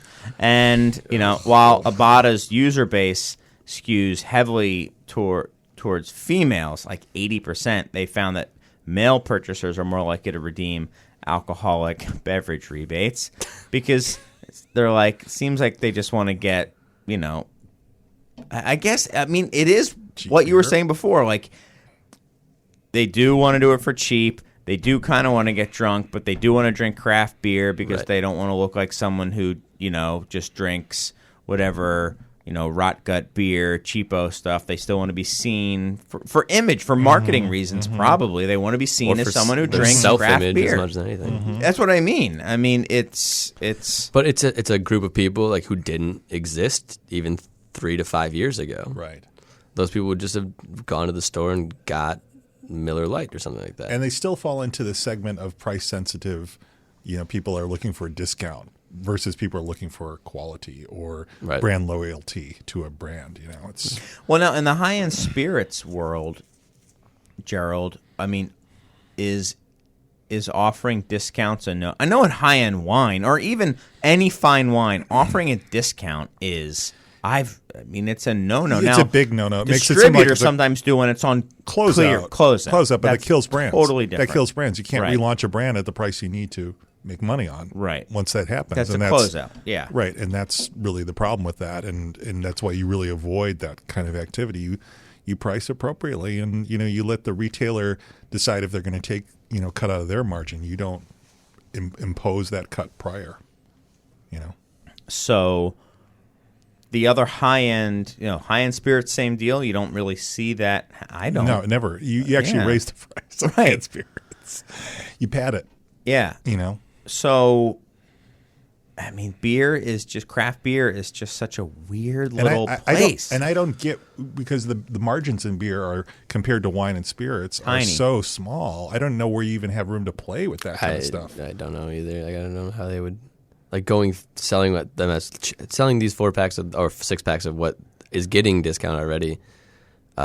At the prices they're selling them at is very low compared to what I It's understand. quantity. Yeah, so it's just Quantity. right. That's how you make It's those a margins. loss leader. Economies but- of scale and all, like the ability Yeah. to make this stuff for way cheaper than we can. Well, But there's that, and also when you, when you're selling 1,000 times more than you are, Right. taking a 20% cut, you still make a bunch of money. right, no, Right. totally. Yeah, But it's just like we wouldn't I just be made up able all to do those this. numbers, by the way. but you were saying you and you. You like how I said That's one really number. great. You over there and you over there. That's great on radio. That's right, perfect. Let me point at the people. So Pat and Gerald were saying very different things. You were saying that you're still making revenue, you're still getting money coming in, Pat. Yes. And Gerald was saying it was a loss leader, meaning you're hoping to use it as almost like a marketing tool to get someone to buy again at full price. I mean, it seems to me if you're using Pat's model, which is you got to move some stuff quick, you're in trouble because now you are risking your entire brand identity for a temporary movement of product out the door. Yeah, name those brands again. So they were, I mean, the ones that were mentioned in this Yeah, article. I think that is what I'm suggesting. I think it's Chris. They're happened all- already. Yeah. It was New Belgium was mentioned, Okay, yeah, they're Boston Beer, they're doing Gang, great. Yeah, Duvel, Well- Yingling, I think it's. Miller Lite. It looks like Wine and Oh wait, that one was real. Wine and Kugels. Yeah, I'm surely you've talked on this podcast about how all of those breweries are suffering and not having the huge numbers increase that they've had year after year after year. Yeah, But Well, I I don't think think they're that trying to move. I think if anything, they're trying to get people to try their stuff again and like it. I think it goes like back I to said, what it's Gerald was a saying. combination of the two. Yeah, sure they are. I think there's an important distinction to be made between the brands you just listed and something like a high-end wine producer, a high-end spirits producer, where all of those brands are built to make and then sell more and more and more volume. Whereas a very high-end wine producer, like something like that, I'm somewhat ignorant to this, but like Screaming Eagle purposely doesn't do that, Right. but continues to increase their revenue by charging more and more and more for, By the way, for the amount that they make. none of those brands you mentioned are small. No. They're all in the top 5 Yeah. craft brewers in the country. I didn't say they were small. there's- They're huge. They're freaking huge. And again, craft. What's it mean now? 1 million barrels a year or something? Right. That's not small. no. It's no, Kraft is technically, This isn't is it like giant 6 companies million? we're talking Right. about. Way you higher. know, Yeah. This is not. But there's This also is not Pipeworks offering $2 off a 6-pack. Well, Or we telling, do make you know, 10 million barrels of beer a year, though. 10 million. No, I mean, and Too bad it's, you drink 9.9 million. Well, of it's them. we're just in it for that tap handle money. That sweet tap. I handle know you guys are money. living on my tap handle money. It's ridiculous. I mean, I think it's all kind of comes around to the same set of arguments, but you're seeing how, it is now you are getting stratifications in craft beer because it's not just fine wines, it's not just craft beer, it's the big guys. There's a difference between Pipeworks and Omegang and New Belgium. it's enormous. It's right? ridiculous. But it's all ridiculous. craft beer, which is maybe why now the BA's trying to demarcate something as, independent or whatever you have. But it in consumers' mind, is there a difference? I mean, I guess is there a difference in high-end spirits and low-end spirits? I guess there's definitely you've got the natural lights of the I'll spirits tell you that. world. I mean, but correct me if I'm wrong, but if it's $100 bottle of spirit, that's owned by Diageo, you're going to see a discount on that every once in a while. If it's a $100 bottle of Scotch or bourbon from a independent tiny producer, you're not going to see those discounts.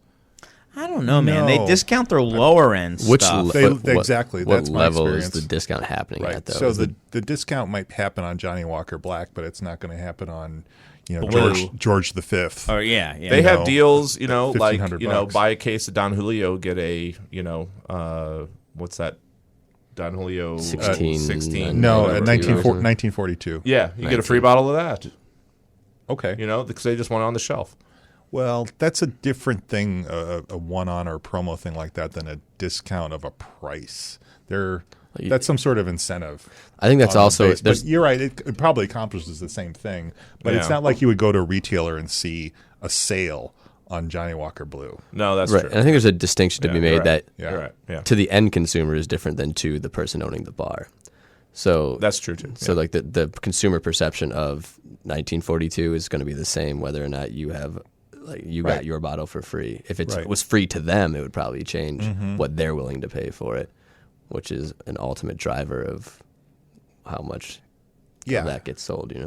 Right. Or And those how kind of much deals revenue- usually come out in OND when they're really trying to make their numbers and quotas and stuff, and they're trying to do anything.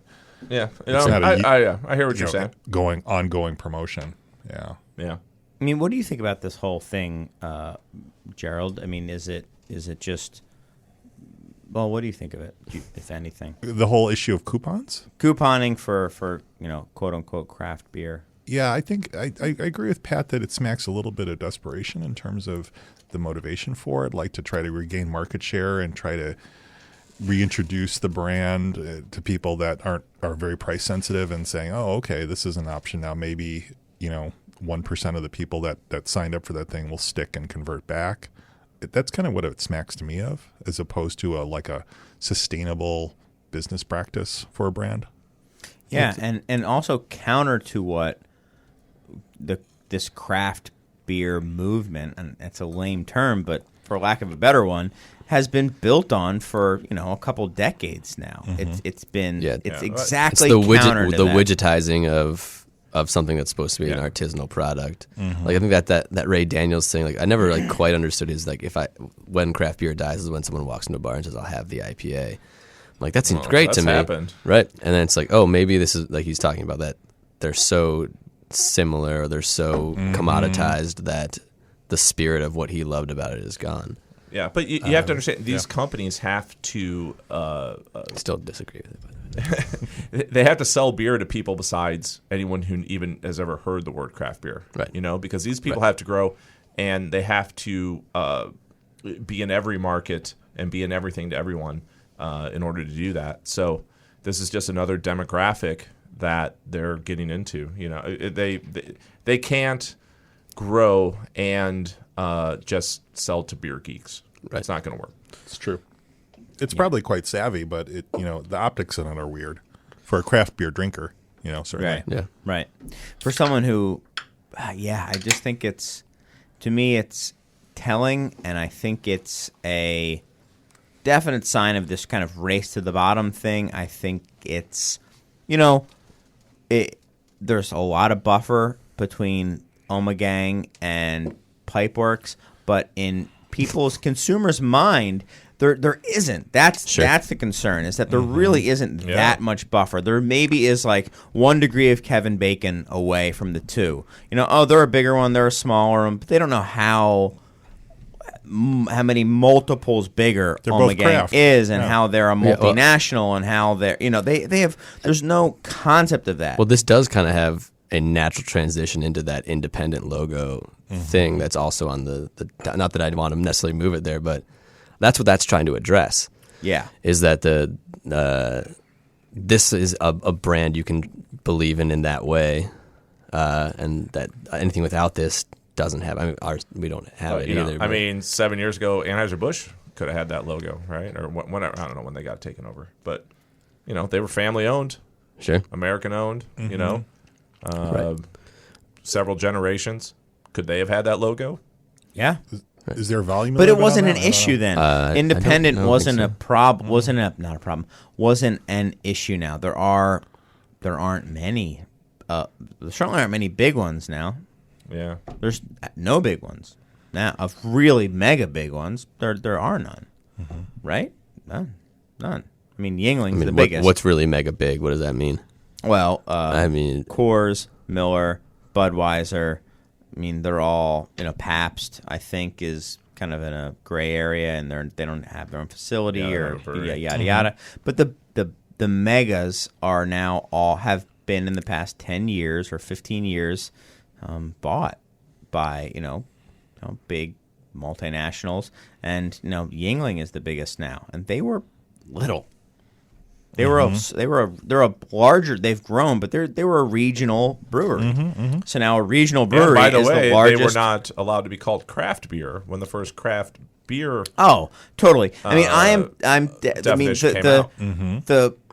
the gyrations that the BA is going through to include this for their own numbers to make it look like it's growing and this and that. I mean, it is funny when you hear that, like, Yuengling was like, oh, we're included this year. Oh, okay. Like they don't care. They realize that it's BS. They lost Lagunitas. They had to make up the numbers, so they changed it so that Yuengling was in. I mean, this is me speculating, but it's that ridiculous. is all any of this is. It's just the BA trying to work numbers.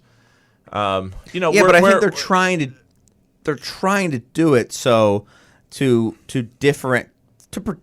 for protective reasons. I think they're trying to protect their base, the people who are paying them and the craft brewers who. But don't you think they're having the opposite effect if people are putting Pipeworks and Sam Adams in the same boat? I think they're trying to change that. Don't you? With what? No, I don't. Well, I think that Sam Adams is in they're in a funny situation with Sam Adams, because Sam Adams probably gives them a ton of money to fight for legislation, and they are independently owned, and they're publicly owned for who knows how long, and I mean, I guess you gotta get in bed with some people. Who knows? I mean, is it ideal? I'm open to anyone else's opinion here. I mean, no, I don't. We always have to, categorize things, because we're nerds. And, no matter what nerdery you're into, it's all about categorizing everything. So, we're always going to do it, but this is about lobbying. This is about lobbying and I think and marketing and little else. The BA, I mean, they are a lobbying arm. They're a legislation. They're just trying to help these guys from a business standpoint and a marketing standpoint. And I think that they see the blurring of the lines. The big guys seeing that they can take the perceived, cultural lifestyle elements, mimicking it, or taking ones who have, got it on their own and just acquiring them as a serious threat to the overall industry that they represent to their people. And they have to try to separate it. And that's a really hard thing to do. And it's clumsy, and it's not precise.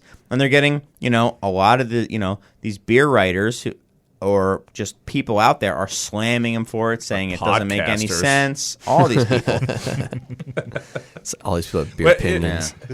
Mike, what do you think? I mean, you're the only one here that actually works at a brewery, and certainly one that I would consider, a small, independently owned craft brewery. Well, I think there's a frustrating thing to have to be lumped in with a lot of people that we don't operate similarly to, and then we have different views of what we're doing. I think there's part of this argument. Like, I think part of the independent, to bring this to the video. Remember that video of all the people talking about it's about the independent label and saying that they're just trying to dictate what you buy, and that it's okay that it's okay that you buy bad beer just because it's independent. But that's a straw man argument to it. So there used to be this thing people have said it's all about what's in the glass, and Levi Borgmaster believes strongly in that. Sure. And that was true when there was a very clear bifurcation of who was producing the things in the glass. It still is about the thing in the glass tasting the way that you want to taste it as someone drinking a beer, but there's an important aspect of that of how you're spending your money. It's not all about that now. No. It's just And- a good proportion of Right. that. And that's rhetoric that I think independent or craft or whatever we're calling them now, brewers used and leaned on heavily for a long time, that they no longer can anymore, the same way that craft means nothing. There are breweries owned by very big conglomerate corporations that are making very good product in the glass. But the choice to drink these types of beers has more to do with, has as much to do with why they're being made, who's making them, and where Crazy. It's where as much a social decision now, and as where well. where you're And do you care circulating about your that? money to. Right. Like, where is your money going? Like, where, like, are you, if you all you want to do is drink an IPA, go ahead. You don't have to purchase in this way. But a bunch of people that listen to this show that are really into craft beer, that were into craft beer, buy beer for more reasons than what's in the glass.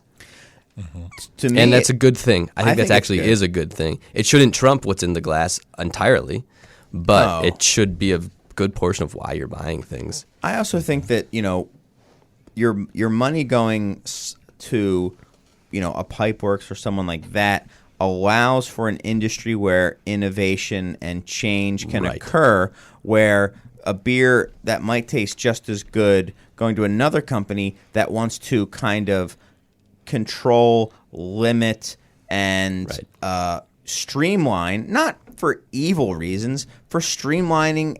I mean, they're a company. They want to streamline stuff. sure. They want to make it easier. And crazy stuff and experimentation does not make them a lot of money.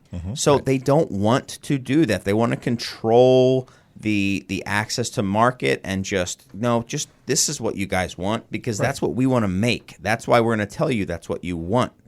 So that's what I see it as. It's not that they're big or that they're evil. It's that just the natural way I see it going is limiting choice. And we see it already. I mean, the choice is being limited. And even though there's a billion breweries, that's Really? all. I don't see the limited choice. Oh my gosh. Stylistically, there is less options now, I think, in a lot of ways than there were 5 years ago. Really? I think you're crazy. I don't. I mean, try to find a brown ale or an amber ale or anything like that. It's all IPAs now and adjunct stouts, and that's it. I can find all of that. I mean, everything that was available 5 years ago is available now plus times 10. I don't know. I think that's right. I disagree. All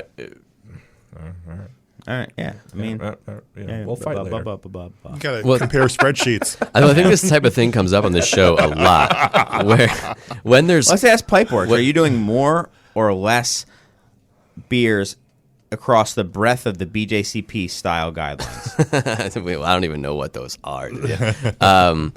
We're probably less. Yeah, certainly less. And But- now go ask the 80 breweries that have opened up since Pipeworks opened. Right. I mean, I'm telling yeah, Pipeworks got bigger, and no, they don't make a new beer every 2 days like they used to. But you know what? I can name you 5 other breweries that do. Right. Whereas when Pipeworks was doing it, they were the only ones doing it. You know what I'm saying? Like, it's all there. It's all there All times right, 10. I don't want to throw Pipeworks into the fire here or whatever, but when they launched in cans, they had a double IPA, they had a pale ale, they had a red ale, and then they shortly after had a black IPA, and they had a Belgian Saison, hoppy Belgian Saison, all little IPA-y, all of them. Now they don't have a black ale. We They don't do still have have a black ale. but not like it was before. I mean, it's not out. How often is that Well, beer it comes coming out when the weather's cold. Like Seasonal. what the package It has a went lot to do away. with these types of things. Right. The red go- ale does not come out as much anymore. Let's all be That's Belgian- not these things, Chris. This is not true. Okay. This is not. We make a lot more volume of the other things, but all that stuff still comes out at least as frequently as it did when we were a smaller, I guess, brewery a year ago. But as we grow, more of it is APA, the Lizard King. Yeah, the and- fruited and- stuff, the fruited session IPAs. I'm not saying it's a bad but that you're the- bad for doing. No. But here's the point I think in this is that I've talked many times about like signal to noise ratios, or that the fact as this grows, certain things grow faster. So I think that like I'm with Pat on this one, where you can probably go find all these things and as many options as this. but they're still in the same quantities they were being made in 5 years ago. Whereas beer as a whole is being made in larger quantities, and most of it is IPA. The options are still there. It's just harder to find them through guess all what? the noise of other 5 pale years ale. ago, all of that beer. Fine. But we do make as much volume of a red ale and of a black IPA and of a Belgian IPA as we did before. It's just the other stuff has grown faster than those. So it is a smaller portion of your portfolio significantly. Yes, but it's the same volume of beer.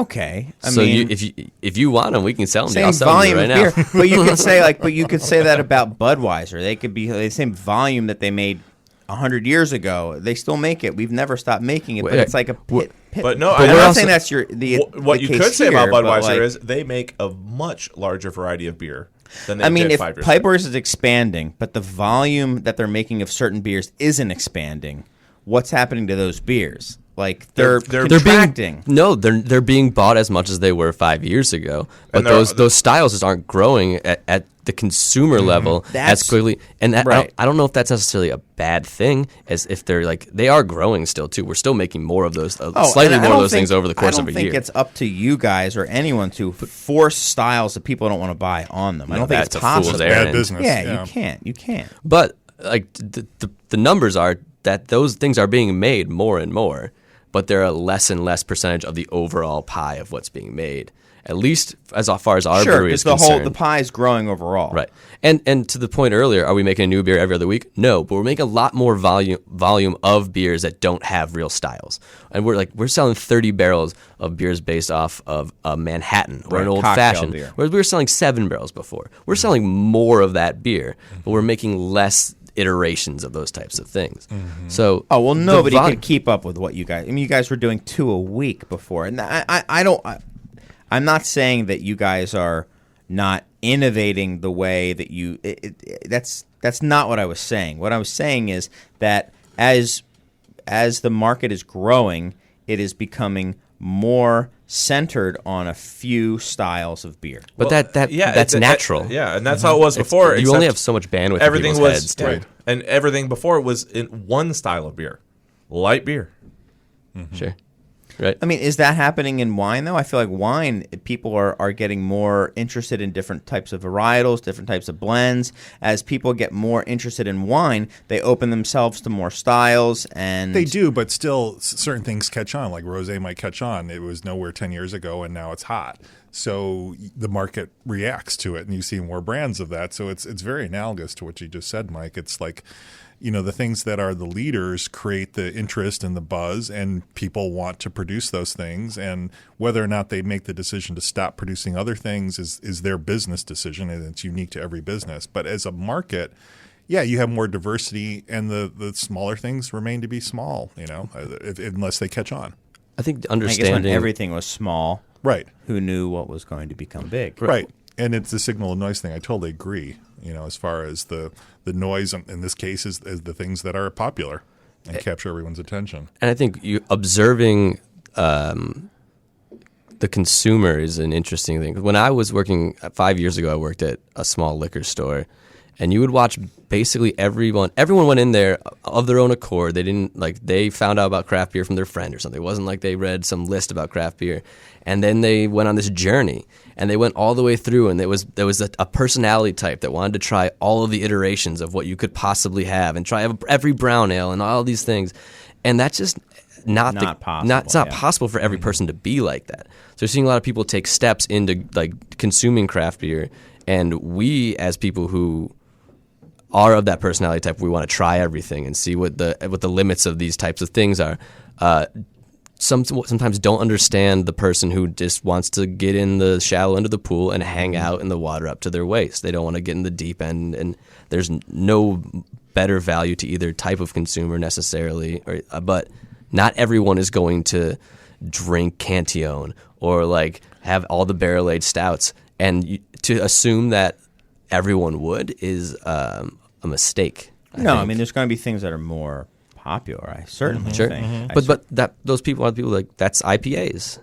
People are there's a certain set of consumers who were never gonna even know there was a thing called a brown ale, and now they're drinking IPAs, and that's a good thing. It just doesn't have the forward trajectory of a lot of people we all watched get into beer 5 years ago, 3 years ago even. And this is also regional too. I mean, we see stuff from all over the world, and I can tell you that we have not seen a diminution of the amount of styles. It's an increase. We're trying to create new styles to adapt to what's out in the market. Right. You know, I have to rewrite the definitions for That's these a good things. question. Are you seeing any styles that you just have to just not really you can't collect a sizable amount on anymore, or is it just no, we still get as many as we need and we're just kind of growing? Well, we're not or the is it other ones are GABF, kind of so dying? we're not going to see the thousands of beers at one dump, but if we see them progressively over a year. But I'd say no. I'd say we see a good representation of almost every style that's out there. Now that would be I want to go and see the entries per style per year for GABF and see if all the styles. I guess they have to be growing, right? I mean, there's 6,000 breweries now. If you can bring as many beers as you want, they all would be growing for sure. But like something like Fobab, you can now we can only bring 2 beers. So certain categories in that festival are shrinking exponentially because you used to be able to bring 3 beers or 3 beers per environment you had or per facility you had. So now everyone's like, well, I don't want to enter this like weird Kolsch we aged in a gin barrel anymore because I want to enter the Imperial Stout that I'm really proud of. So you see things like that grow because at festivals like that because you don't have the option Sure, to it's a enter constraint of to the enter that festival. third thing. Yeah. Honestly, last year we won a medal for a beer that we would not have entered this year because we could only have 2 options. It was our third. We thought like that was the third of like hedonistically the third best thing we entered. So What it's beer like, was that? it was Murderous. Oh, cool. Yeah, it was third of everyone's third of like these 2 are great and this one's like really good but not as good as the What other style was that? 2. Barley wine. Okay, I remember it now. Okay. How many are you allowed to send to GABF? What are the I have rules there? no idea. We've never entered GABF. Oh, really? Yeah, It's this weekend, huh? yeah, it's happening. People are out there right now. Cheers. Almost the weekend. Hey, people out there. What's up, Colorado? Yeah, it starts. Everyone listening at GABF. starts what's up? today, doesn't it? Yeah, it starts today. Oh, well. Yeah, awards on Saturday. We're going to be live streaming them from the bar. So we're going to roll over our draft board and have our secret TV out so we can play, what people really want to watch, which is GABF. So you play Bears games, Cubs which are- I don't think they're going to win another Cubs are in game the entire playoffs, season, and the but, GABF I think we're going to awards. play that too. We'll play the Cubs game. Will you play Yankees games if I come? We have a projector in the back. That's you fine can- with me. You can put I don't- a Yankee game I don't back have there. cable, so I can't watch the games when they get to the playoffs. Yeah, if you want to go watch the Yankee game Yeah, we back found there, we you're found our allowed spot, to. Dad. Yeah. Well, it's about that time. I think we should probably settle in and declare that I am right that styles are shrinking. Right? We all agree on that. And Styles garbage anyway. Your number Right. 1 and 2 guests both said no. That's right. Right. And number 3 was And gone number right three. there. It was If you let him talk. Me. Yeah. Unanimous against me, but it'll be fine. In another year, we'll be like, yeah, can't. What I do is I try to look at examples of styles, and it's becoming harder and harder for me to get the prime examples, the best examples of styles that I'm trying to get. It's been happening for years. This is very true, and Especially ones from overseas. They just stop bringing them in because nobody's buying It's a them double-edged sword of how much people like buying local beer. Yeah. They like a local brown ale better than they like whatever the prime example from And now England it's just is. we have so many IPAs, so many pale ales, so many fruited IPAs, so many double IPAs, so many this IPA, so many that IPA, and then a couple other styles are just heavily represented, and it's hard for me to have certain examples in the store. benchmarks. Yeah. Yeah, they're just We just- deal with that all the time. right. So that's what I am definitely seeing. It's harder for us to do that. So But that's more of a contraction of brands in the market than it is styles that could be represented. Right. I guess. How many beers did you carry when you opened? Like different styles, Yeah. just estimated. different styles. Yeah, how many different styles did you say? I don't know. Could you even estimate that? I mean, I think I see where you're. I don't know. We probably have more styles, but I bet you the styles now that we have didn't exist when we opened. So you just proved how many your own Northeast IPAs that there's did more you have when you styles now opened? than there were before. QED. Right, but I think those styles are You think they're pale ale iterations? derivatives. They're pale ale Okay. derivatives. Okay, well let's make those all one thing then. All hoppy beers are one style now.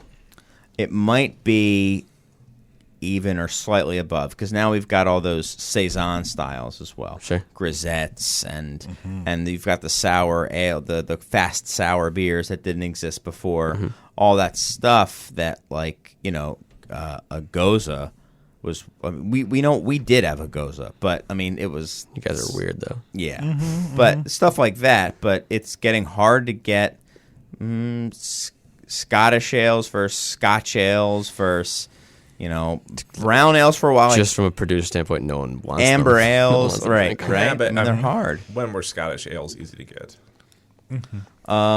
They were people were making them, But they got crowded out by demand from other I don't know. styles. right? Sure. And then Not that even I mean, even within, that's something I'll agree with you. We used to make a Scottish ale on a semi-regular basis, and we haven't made it in years. It's now replaced with The Scots don't make Scottish ale. And this in the They're all making IPAs in Scotland. and the Robert the Yeah. Bruce is like, okay, Scottish ale. and even Robert the Bruce used Sure, to be that's what you like called it. That's what it is, right? Robert Right. the Bruce is being made maybe in more volume than Yeah. it was made But before. it's not. It's you classic never Scottish see it ale. anymore because it's hardly ever around. I mean, Yeah. maybe it's increased by 1%, but they're going all over the place, and you never see Robert the Bruce anymore. Or not never, but I see it, once every couple months or something like that. Where it used to be every week I could get Robert the Bruce. Now, not because the demand's up, because they're not making it as much because they need space for, their other For the Dust Brothers. the Dust Brothers and all the right. beers that they're putting out have been. I think that we've types really of driven pale the ale. growth of that brewery Right. a You basically significant are amount. No question. Killing right. all styles. We did Well, not kill get all styles. If everything becomes dust, then and dust derivatives. we've done our jobs, right? Now there's a derivative. There's no derivative Yeah. dust. There's only dust. Well, I'm and talking vintage from a dust. monetary standpoint. You could probably The come up commodity with scale. like commodities, derivatives of dust, and you're Future trading contracts. Yeah, exactly. CME. I don't know. It's a pure thing to me, though. Got it. It's like It's got to be from the stores. from the growler. That's right. The half-filled growler. Half-filled growlers of Cenotaph. If you've got them, hit me up. I'm ISO. We did not get to a letter again this week, but if you have a letter, you should send it to insiders@craftbeertemple.com or 3219 South Morgan Street. That's in Chicago, 60608. Haven't gotten a letter in a minute, so send a letter. I mean, like a written letter. You know what I mean? Not an electronic letter. I get plenty of those. Thank you. Emails. Thank you for those. I don't know what that He's on a word roll. means. But anyway, I wanted to thank my guests, Gerald, Pat, and Mike. Are there any final words that you guys wanted to say on your way out? Gerald, you want to say anything? Well, we're doing a whiskey event next week, next Thursday at wow, I forgot the name of the place. That's bad on me. I guess that's not a plug. No calls to action. That was very cagey of you. Go to tastings.com if you're interested. You'll find all the details there. It's in Chicago. It's all great whiskeys. It's our awards ceremony.